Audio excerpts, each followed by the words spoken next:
De son propre aveu, son amour du football est parfois stupide et irresponsable. Pourtant, Patrice Motsepe va bien devenir le nouvel homme fort de la Confédération africaine de football vendredi. Ses derniers adversaires se sont tous rangés derrière lui et sans grand suspense, il sera élu pour les 4 prochaines années. Une Coupe d'Afrique des Nations maintenue tous les 2 ans, maintien du siège de la CAF au Caire, nécessité d'attirer des investisseurs privés. Les principaux points à retenir du projet Motsepe. Quand nous travaillerons tous ensemble, que nous mettrons en commun notre expérience, notre talent et notre passion, alors oui, le football africain connaîtra le succès et la croissance. Ce qui n'a pas été le cas ces dernières années.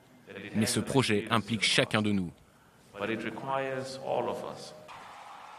Rassembler, fédérer, ce qu'a su réaliser Patrice Motsepe dans les affaires. Beau-frère du président sud-africain et père de 3 enfants, c'est un homme discret qui possède la 10e plus grande fortune d'Afrique. Un patrimoine estimé à environ 2,5 milliards d'euros.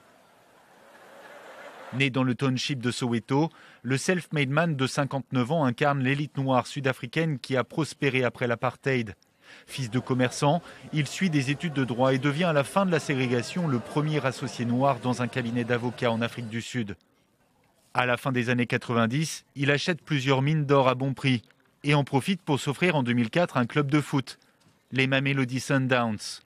L'équipe de Pretoria a remporté depuis 7 fois le championnat et s'est même hissée au sommet du football africain en remportant la Ligue des champions continentale en 2016. Certains voient en son élection une ingérence de la FIFA dans les affaires de la CAF. Patrice Motsepe a lui promis d'agir en toute indépendance.